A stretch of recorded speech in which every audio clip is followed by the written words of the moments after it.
오늘 말씀은 누가복음 1장 26절부터 56절까지 이야기입니다. 이 말씀은 또 이렇게 나누어지는데요. 26절로 38절은 마리아의 수태고지에 관한 내용이고요. 39절부터 56절은 마리아와 엘리사벳이 만나는 내용입니다. 그리고 마리아가 찬송하는 내용으로 이어지고 있죠.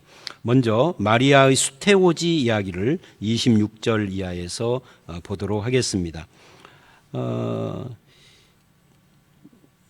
이제 그 마리아가 여섯째 날 천사가 가브리엘이 하나님의 보내심을 받아 갈릴리 나사렛 동네에 가서 이렇게 이야기를 합니다. 나사렛 동네라고 하는 곳, 이게 이제 중요하죠.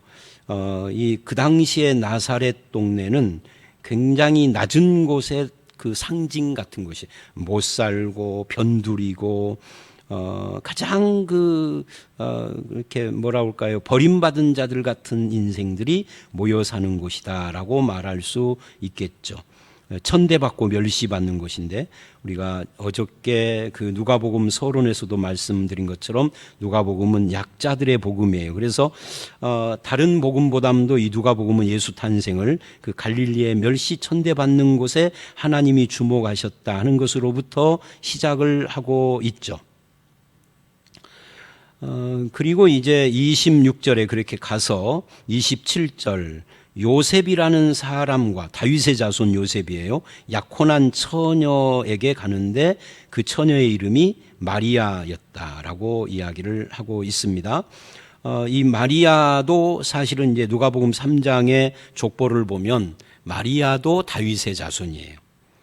어쨌든 그에게 갔습니다. 그리고는 28절 이하를 보면 마리아에게 이렇게 말을 해요. 은혜를 받은 자여 평안할지어다, 주께서 너와 함께 하시도다. 은혜를 받은 자라는 말을 하는 겁니다. 은혜를 받은 자의 은혜의 결과, 은혜라는 것은 값없이 아무 조건 없이 주시는 거니까 이건 뭐 더 다른 설명이 필요 없죠. 하나님이 너에게 은혜 주셨다. 근데 은혜를 받은 자의 결과가 평안인 겁니다. 그래서 은혜와 평강이라는 말을 서신서에서 많이 쓰죠. 이 둘은 원인과 결과이기도 하고 쌍둥이 같은 거예요. 근데 그 은혜와 평강이 어떻게 우리에게 주어지느냐 하면은 주께서 너와 함께 하시기 때문에 그렇습니다. 그래서 30절에서도 무서워 말라, 내가 하나님께 은혜를 입었느니라 그래요. 그러니까 우리가 기독교에서 많이 쓰는 단어 중에 하나가 이 은혜인데요. 이 은혜는 주님이 함께 하시는 데서 오는 것입니다.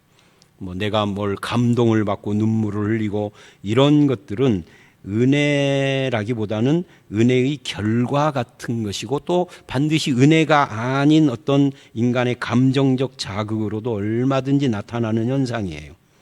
은혜는 주님이 함께 하심으로써만 주어지는 것이고, 이것은 공로나 어떤 나의 애씀과 상관없이 또는 율법을 지키거나 이런 것이 아니라 그냥 값없이 주시는 선물인 겁니다. 그 결과가 평강이에요. 현대인들이 가장 목말라 하는 것이 평안이죠. 돈은 많은데 평안이 없는 삶들을 너무 많이 살기 때문입니다. 이 평안이 어디서 오느냐? 은혜로부터 온다. 은혜는 어디서 오느냐? 주님이 함께하는 데서부터 온다. 이게 28절이 우리에게 말하고 있는 바예요. 여러분들은 주님이 여러분과 함께하심을 믿으십니까? 그렇다면 거기서 흘러나오는 은혜와 평강을 누리는 성도가 되시기를 바랍니다. 그 다음에 29절, 처녀가 그 말을 듣고 놀라, 이런 인사가 어찌입니까? 그러니까 이게 마리아의 입장에서는 깜짝 놀랄 일인 거죠. 생전 이런 경험을 못했으니까. 그래서 어쩐 일인가 그랬더니 무서워하지 말라, 네가 은혜를 입었다. 주님이 함께 하심으로 은혜를 입었다. 뭔가를 하나님이 너에게 주었는데 그게 은혜다는 거죠. 그런데 그 은혜를 입은 것이 무엇으로 나타나느냐가 중요해요. 32절, 33절을 보면 네가 31절로 33절을 보면 네가 잉태하여 나들을 낳을 것이다. 이거 이제 청천벽력 같은 이야기예요. 주님이 너와 함께 한다는 말을 듣고도 깜짝 놀랐는데 처녀가 잉태해서 아들을 낳는다니 이게 얼마나 놀라운 일입니까? 당황스러운 말이죠. 근데 그 이름까지 지어줘요. 예수라 하라. 마태복음은 예수의 뜻이 뭔지를 설명을 해주죠. 자기 백성들의 죄에서 건질 자라고 하는. 그런데 누가복음은 이제 그 설명은 않고요. 그래서 우리는 다시 여기까지 정리를 하면서 하나님의 은혜는 주님이 함께 하심이고 주님이 함께함 임마누엘인데 그 임마누엘의 결과 예수 그리스도가 우리에게 온 겁니다.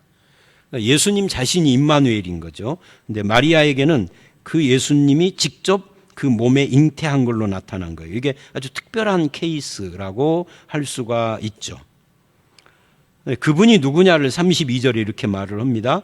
그가 큰 자가 되고, 이 큰 자는 어제 말씀에도 나왔어요. 하나님 앞에 큰 자입니다. 세상의 큰 자가 아니고요. 지극히 높으시니 하나님의 아들이라 일컬어질 것이고 다윗의 왕위를 그에게 주리. 큰 자, 하나님의 아들, 다윗의 왕위. 다윗의 왕위라는 건 실질적으로 왕위가 아니에요. 다윗의 왕권 자체는 사라진 지가 오래됐어요. 지금 현재는 헤롯이고. 근데 그것을 다시 뺏어서 왕권을 세운다 이런 뜻이 아니라 하나님 나라의 왕위인데 왜 그걸 다윗의 왕이라고 그러냐면 이게 사무엘 하에서 말했던 그 약속의 성취라는 이야기예요. 다윗의 뿌리에서 아들을 주신다라고 하는 왕위를 영원한 왕권을 주신다라고 하는 그것에 대한 거죠. 그러니까 이 말씀은 하나님의 나라, 예수가 가져오실 하나님 나라의 왕 되심을 말하는 겁니다. 다시 정리하면 예수님은 누구냐? 큰 자다. 지극히 높은 하나님의 아들이다. 하나님의 약속의 성취로서 하나님 나라의 왕권을 가지고 오시는 분이다. 이렇게 정리를 했어요. 그런 분을 네가 잉태했다는 거죠. 얼마나 놀랍지만 한편 잘 깨달으면 이게 굉장히 감사한 건데 이것을 은혜 받았다라고 그래요. 자, 다시 여기까지 정리를 또 하면은 결국 우리 입장에서 이런 거죠. 예수 그리스도를 모신 것이 은혜의 핵심이에요. 마리아에게는 예수님을 잉태한 것이 은혜의 핵심인 것처럼 그렇게 예수를 모신 우리가 은혜 받은 자요.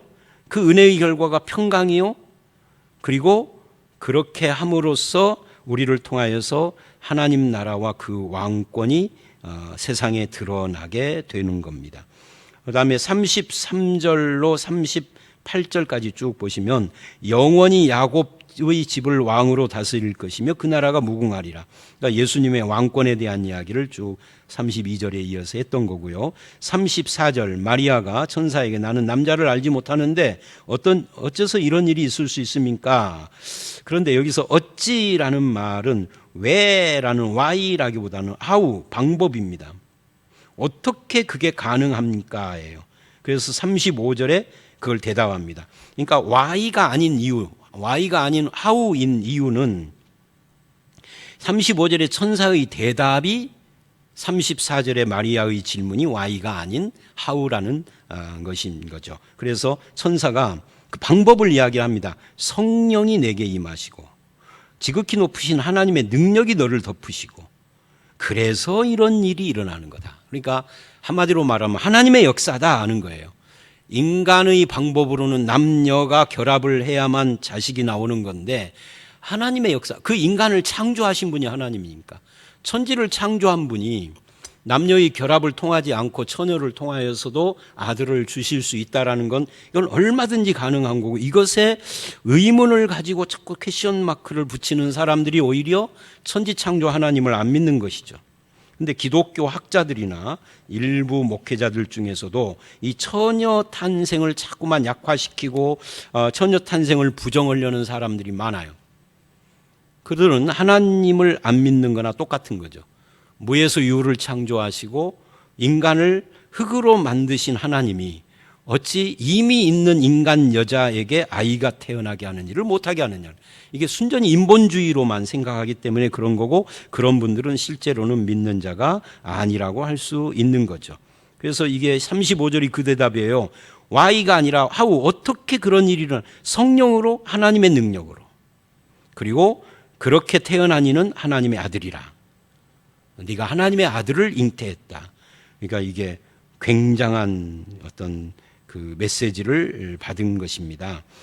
하나님의 말씀, 그러면서 37절에 이래요. 하나님의 말씀은 능치 못하심이 없다. 네 친척 엘리사벳도 봐라. 엘리사벳이 늙었지만 아들 임신했다. 가서 확인해 봐라. 36절, 그 다음에 37절. 그래서 말씀은 능치 못할 일이 없다. 그러니까 이제 다시 또 정리를 하면 처녀가 아이를 임신했다라는 것이 어떻게 가능하냐 할 때 성령으로, 하나님의 능력으로, 말씀의 능력으로 해요. 그래서 우리도 그걸 그대로, 그래서 나도 이걸 믿으면은 결혼 않고도 사유리처럼 남자 정액 받아가지고서 애를 낳는다, 이게 아니고, 사유리는 완전히 사입인 거고, 지금도 말씀으로, 하나님의 능력으로, 성령으로 한다면 인간이 불가능하다고 생각하는 것들도 얼마든지 가능해진다라는 이야기를 지금 하고 있는 겁니다. 이것이 하나님의 역사라는 거예요. 그러자 마리아가 반응을 합니다. 주의 여종이오니 말씀대로 내게 이루어지이다. 이게 참 대단한 것이, 처녀가 아이를 임신하면 그 당시에는 돌에 맞아 죽습니다. 그런데 이것이 말씀의 능력이다, 말씀은 능치 못할 일이 없다 그랬더니 말씀대로 이루어지이다 하고 받아들였어요. 믿음의 사람인 거죠. 그러니까 이 당시에는 모든 사람들이 믿음에서 멀리 떠나 있던 시절인데, 그런데 곳곳에 믿음의 사람들이 있었어요. 세례 요한이 아버지 어머니도 그렇고, 마리아도 그렇고, 앞으로 보게 될 안나 선지자나 스가랴나 많은 사람들이 그런 가운데도 숨어있는 믿음의 삶을 살고 있었던 거죠. 그리고 이제 39절 마리아가 일어나서 이제 확인하러 갑니다. 엘리사벳에게 찾아가서 문안을 합니다. 엘리사벳은 친척입니다. 그랬더니 태중의 아이가 반응을 해요. 41절. 뛰어놀아요. 그리고 엘리사벳이 성령 충만을 받아. 여기 보면 성령 충만이라는 것이 우리들이 생각하는 것과 상당히 달라요. 우리가 생각하는 성령 충만은 굉장히 신비주의적인 그런 모습을 가지고 있는데, 여기서는 아이가 복중에서 뛰노는 것이 성령 충만이고, 그것을 가지고 하나님께 찬양하는 것이 성령 충만이에요. 엘리사벳이 찬양하죠. 이렇게 찬양을 합니다. 42절 이하에 큰 소리로 불러 이르되 여자 중에 내가 복이 있으면 내 태중의 아이도, 마리아가 복이 있고 예수님이 복이 있고 내 주의 어머니라고 부르고 예수님을 고백하는 거예요. 내 복중의 아이도 기쁨으로 뛰어놀고 주께서 하신 말씀이 반드시 이루어지리라 찬양하고 믿은 자가 복이 있다. 이게 찬양하는 건데, 예수님을 찬양하고 신앙을 찬양하고 말씀을 찬양하는 건데, 이것을 성령 충만이라고 합니다. 오늘 우리도 마찬가지예요. 성령 충만이라는 것은 이런 모습입니다. 하나님을 찬양하고 말씀에 순종하고 기뻐하고 예수 그리스도의 주 되심을 선포하고 예수님을 알아보고 놀라워하고 기뻐 찬송하는 것이 성령 충만이다 하는 겁니다. 인생의 우중충한 모습을 다 걷어치우고 밝고 온유하고 기쁨으로 찬양하는 그런 성령 충만한 신자들이 다 되시기를 바랍니다. 46절서부터 56절은 마리아의 찬송이에요. 엘리사벳의 찬송을 받아서 이 마리아의 찬송은 내 영혼이 찬양하며 내 마음이 기뻐한다로 시작을 하죠. 내 하나님 내 구주를 기뻐한다. 근데 기뻐하였음은 이유입니다. 왜 내가 이렇게 기뻐하고 찬양하느냐? 두 가지 이유입니다. 첫째, 48절 그리고 52절을 보면 비천한 자를 돌보시고 높이시는 하나님 때문입니다. 그리고 50절과 54절을 보면 긍휼히 여기시는 하나님, 긍휼하심이 두려워하는 자에게 이르도다. 또 54절에서도 그 종 이스라엘을 도우사 긍휼히 여기시고 기억하시고, 그러니까 비천한 자를 돌보시는 하나님, 긍휼히 여기시는 하나님, 이게 마리아의 찬양의 핵심이다 하는 겁니다. 그러면서 51절로 52절에 하나님의 팔 이야기를 합니다. 이 팔이라는 말은 능력이라는 말이에요. 하나님이 그 팔로 힘을 보이사 마음의 생각이 교만한 자를 흩고 권세 있는 자들을 내리치고 비천한 자를 높였다. 그러니까 역전 말을 하는 거죠.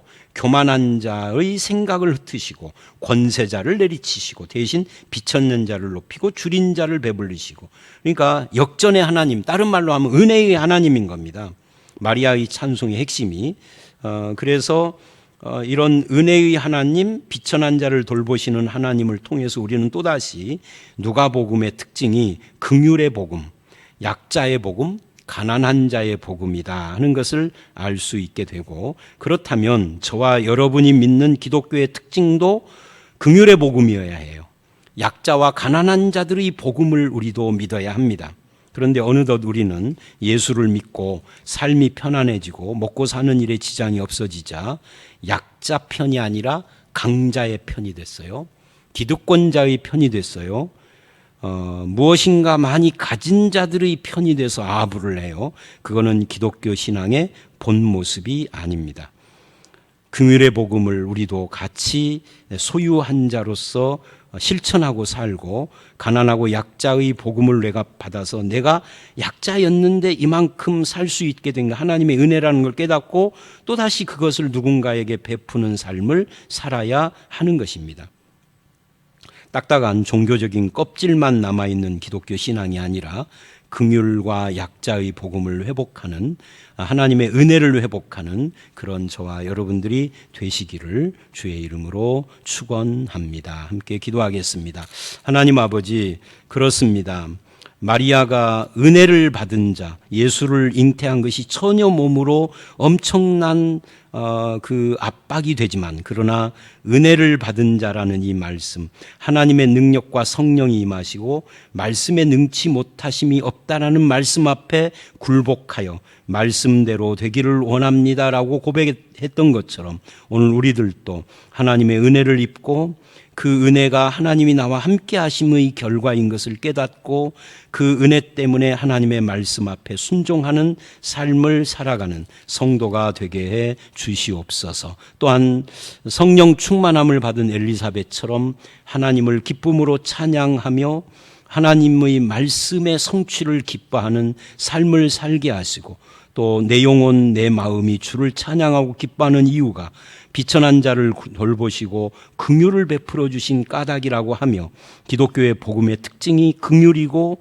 비천한 자를 돌보는 가난한 자, 약자의 복음인 것을 다시 확인하여서 우리가 그런 마음을 회복하여 우리도 그렇게 하나님 마음을 품고 이 세상을 살아갈 수 있도록 인도해 주시옵소서. 예수님 이름으로 기도드렸사옵나이다. 아멘.